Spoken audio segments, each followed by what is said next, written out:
at least for next year, I think it's reasonable to go into the season and say, if our core guys are healthy, we think we can go toe-to-toe with Indiana or anybody else in the East. And I think the better question is, when you mentioned the second apron, do you want to pay Ty Jerome the full mid-level for a few years? Do you want to bring back Sam Merrill for, something approaching $10 million for a few years? I think for this Cavs team, the questions are going to be more around those supporting pieces and how they fit and who should those pieces be and what should they do, rather than what are you going to do with the top four guys on the roster for a whole host of reasons. But I think the biggest one being they won 64 games last year and have a heck of a team.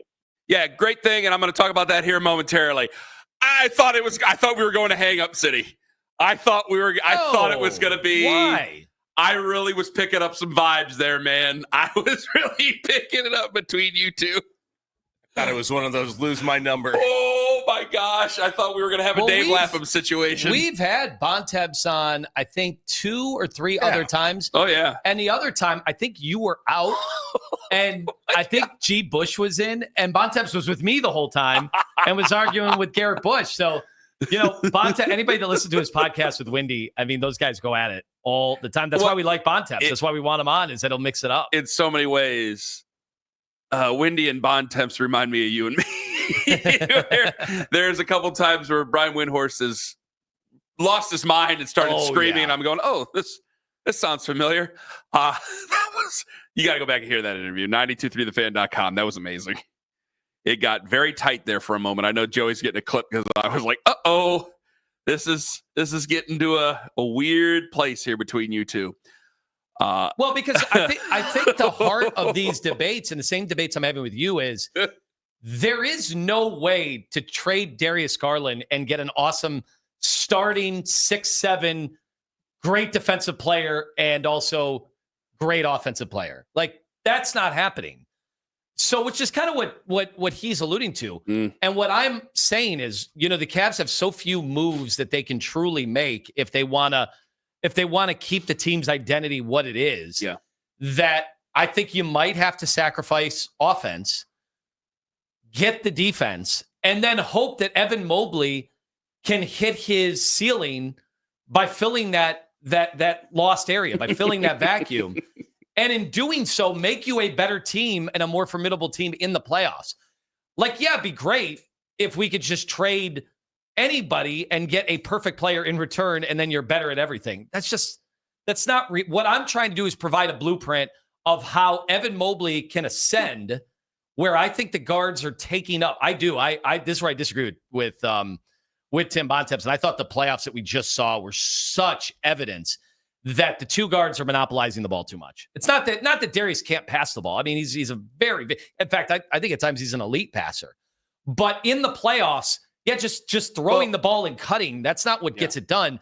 You're going to need guys that can hit tough shots in confined spaces with more physical defenses. And I think Evan has the attributes to, over time, be able to do that. I don't think he's going to be able to do it while the two guards are out there chucking threes. So I think that there is a roadmap to the Cavs getting better offensively in the playoffs without a very good offensive player in Darius, who unfortunately has not been very good offensively in the playoffs. Well, there was another thing that he was bringing up too, and I think that it's going to fall. It fell on deaf ears for a lot of fans. I was getting texts from people who I mean, they wanted me to rip him. I'm like, no, he's making points I agree with. Why am I going to rip him? He mentioned 64 wins several times. The Cavs are a 64-win team, 64-win team. Then he mentioned when we talked, I asked him about OKC in Indiana, and he had mentioned 68 wins. And Tim was a great guy to bring in. Like Joe is from here, but Joe covers everywhere. So he sees it from different perspectives. Tim is not from here, and I don't think he even likes being here, to be honest with you. When he comes here, I'm not sure. I don't know if the guy likes anything. But he sees it from 30,000 feet. And the reason I'm glad that we had him on is that he's like, you guys are making way too big a deal about this or moving way too fast with this. Now, you'll say, well, this has been 3 years, and we have only made it to the second round of the playoffs. I'm in Cleveland. I respect that. But he is looking at this from 30,000 feet. And I think that in so many ways, he's hearing some of these names thrown out going, what are we talking about, guys? What are we talking? And then he mentioned 64 wins. It's going to make a Cavs fan very upset.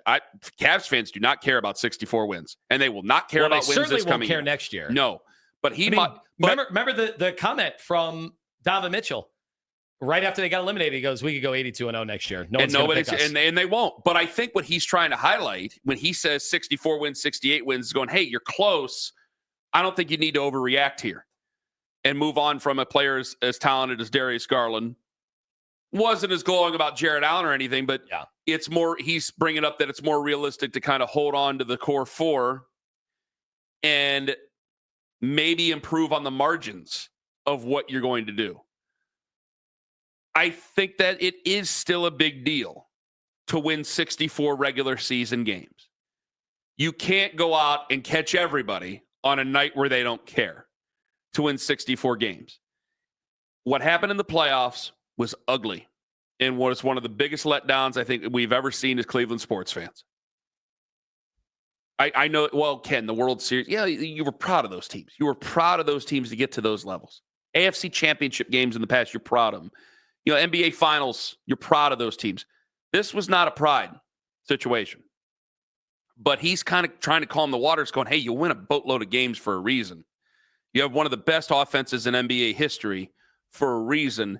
And it's easier for me to agree with him because he's saying what I've been trying to say for the last umpteen weeks now, ever since we got bounced by the Indiana Pacers, going, man, I just don't want to overreact. I don't want to do that. And I think that to get some of the names that you bring up, I'm going to beat that drum again, and it's becoming a dead horse. And I'm sorry, I'm going to get to these phones here in a second. Some of these names that you bring up, yeah, man, maybe I am too attached to household names. Maybe I am too attached to them. But damn, there's very few of these guys I even want to consider moving on from Darius Garland for. And it's, well, they're good in the playoffs. All right, but I think Darius can be good in the playoffs. I think he can. You get the Larry and Garfield. Hello, Larry. Hey, good morning. Thanks for having me. Glad to have you. Go ahead. Okay, I just want to say this. You can't get better by staying the same. Because the Cavs had big leads, those games, and still lost. That just don't compute to me. And you want to tell them keep them together. I thought they should have beat Indiana, but they won a bunch of games, yes.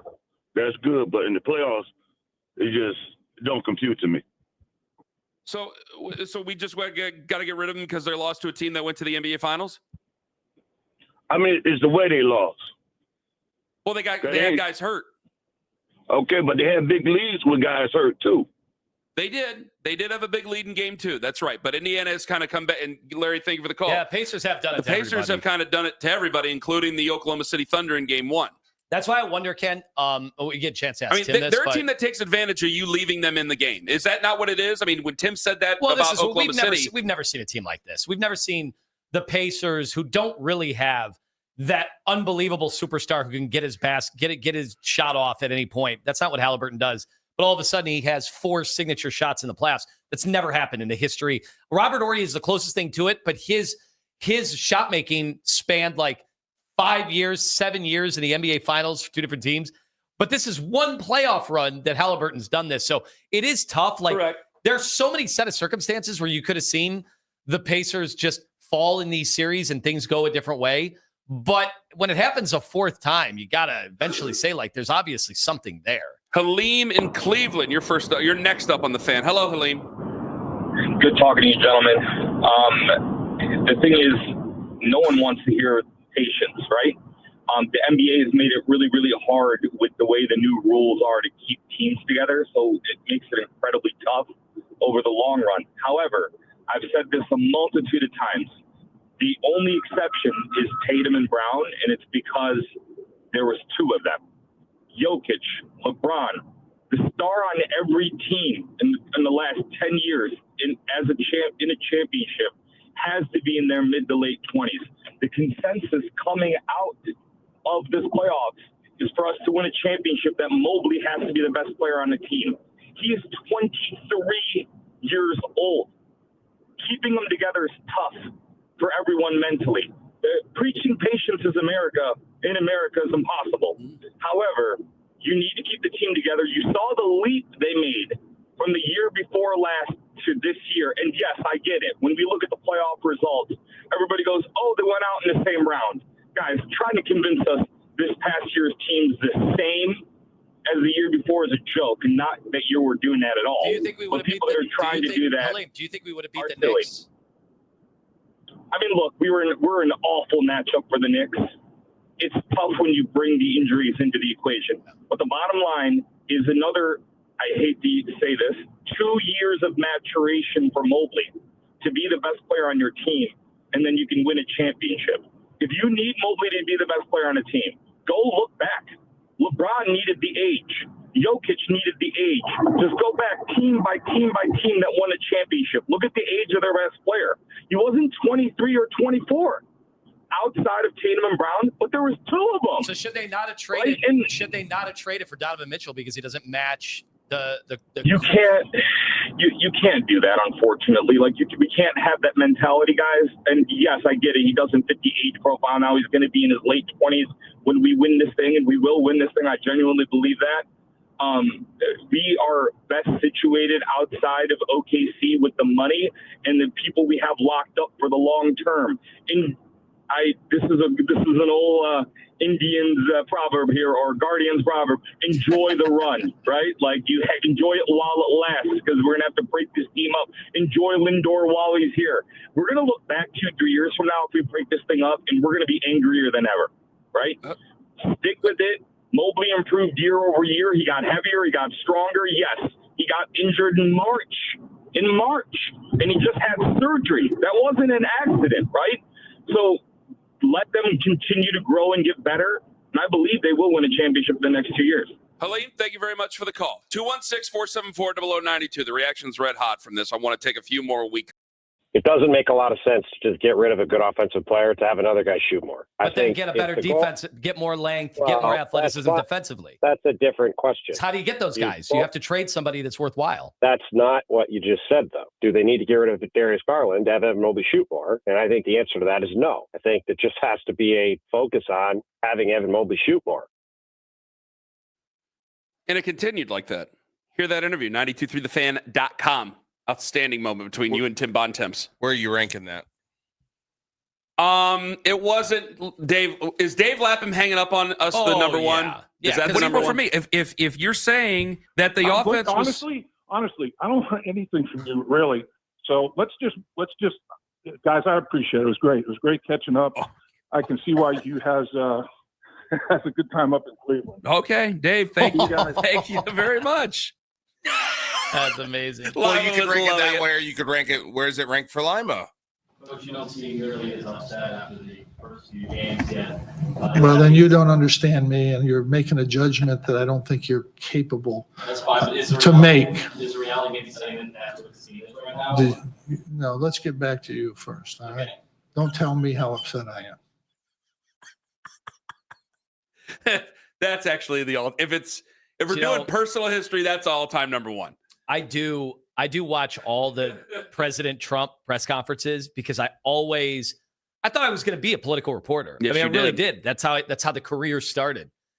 And you're going to be Jim Miklashevsky. It was that. I named the wrong name. Continue. Guys, there's an inside joke between him and an NBC producer. Okay, sorry, I mentioned the wrong person. I always put myself in the position of the reporters in press conferences where, in this case, it's President Trump, but in other cases, it's, anytime you see a press conference that gets bogged down in a confrontation, I always try to think, what would I say? What would I do? And so I love this stuff. I really do. And Bontemps was not having it. And his point is not wrong. Like, so that's the thing that I keep stressing. Your point's not wrong, Ken.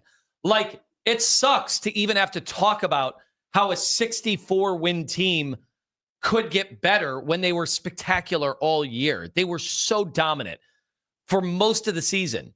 And then the Miami series was literally the most dominant playoff series in the history of the NBA by the numbers. And then to have that team fold in 5 games, then have the injuries, and then try to make sense of it to try to get better. I understand why everybody thinks it might be crazy to think about trading a 2-time All-Star that's 25 years old that shot 50, 40, 90 for the first 3 months of the year. But I get into the playoffs and I see these issues and I don't know how they overcome them. And I'm just trying to come up with another way. I'm trying to trying to think of other ways that because there are no easy answers in this cap space that we're living in. The new CBA, it's impossible to perfect this and to get a perfect team. Maybe the closest thing to it right now is Oklahoma City, but they're not going to be able to keep this team together either. They're going to have to make tough. They're going to lose Lou Dort at the end of the year, and he was for most of the year their best defensive player. Gone because of the cap. So you're having to make tough decisions. I want to take that. I got to tell you, I think that there is a conversation to have later about the importance of regular season wins because Tim Bontemps highlights that many, many, many times. And the text, the tweets, the calls, even there's a lot of people who are very annoyed by that. 216-474-0092. I want to take a couple of calls here. I do want to get to the very expensive food that's being offered in Cleveland, Ohio right now. But you're going to get to Clark in Cleveland. You're first up on the fan. Hello. Hey, what's up, guys? Hi, Clark. So luckily I don't get paid to listen to fans like you do because fans generally don't know what they're talking about. Ooh. Very few. Wait a minute. Aren't you just a fan? I'm a fan. No, I'm a supporter, not a fan. Oh. How about that? Right. Well, I did. So I did preface what I said. Well, I didn't preface it, but maybe I prefaced it. I don't know. But I said afterwards, very few. You know, the Cavs have done a smart thing of not listening to fans the last couple of years. The Cavs, Kobe Altman has done things the way he thinks they should be done, despite what the fans may think, by keeping the team together the previous year and getting better. You know, we want, poo-poo this 64 wins when we can easily make a terrible move and drop back to 44 wins. You know, like the one guy said, enjoy the journey. I definitely believe that. We've got to try to do this around the edges. If the right move jumped up there just made all the sense in the world, of course make it. Kobe Altman showed that he would do that last year when he got DeAndre during the year.